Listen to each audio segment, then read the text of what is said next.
Shalom, haleluya. Pagi ini renungan berjudul Pandanglah Yesus. Ibrani 12 ayat 2 berkata, hendaklah pandangan kita tertuju kepada Yesus, pencipta iman dan penyempurna iman kita sampai akhir. Dia telah mengabaikan kehinaan dan tekun memikul salib untuk menerima sukacita yang telah disediakan baginya. Dan dia sekarang duduk di sebelah kanan tahta Bapa. Apakah yang dimaksud dengan mata yang tertuju kepada Yesus? Saya kasih satu skenario. Jika Anda sedang tenggelam dan seseorang sedang berjalan melihat Anda tidak akan melihat kepadanya, Anda akan mengarahkan pandangan Anda kepadanya. Bukan hanya sekedar melihat, tapi mengarahkan. Saat Anda memandangnya, Anda sedang memusatkan perhatian ke arahnya dan mengharapkan dia untuk menyelamatkan Anda.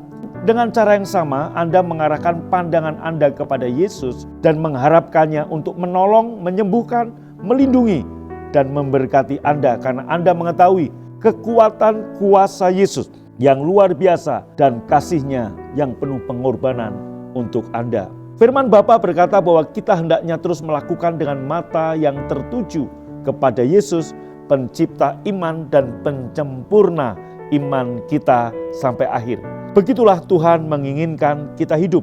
Jadi jika Anda memiliki sakit di bagian kepala atau migrain yang sering menyerang, teruslah memandang Yesus. Lihatlah Yesus mengambil sakit migrain itu ke atas tubuhnya di kayu salib dan katakanlah, Bapa, aku bersyukur kepadamu karena oleh bilur-bilurmu aku sembuh.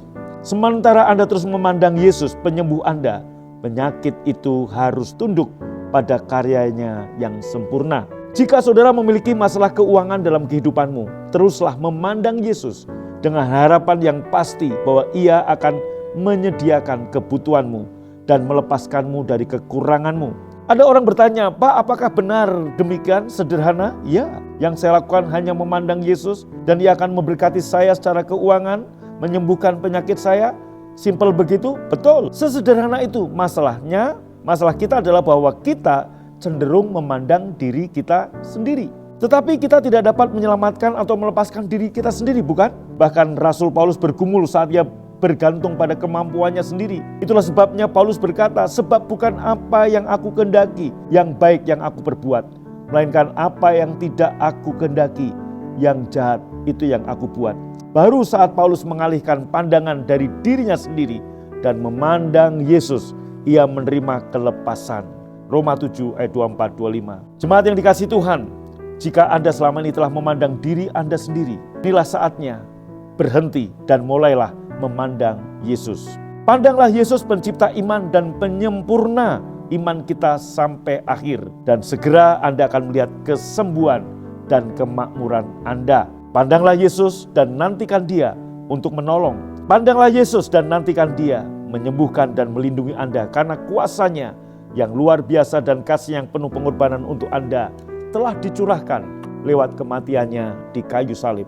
Doa saya, mari arahkan pandanganmu kepada Yesus. Ku pandang wajahmu dan berseru, pertolonganku datang darimu. Dan saya percaya ketika engkau terus memandang Yesus, mujizat terjadi dalam nama Yesus. Amin.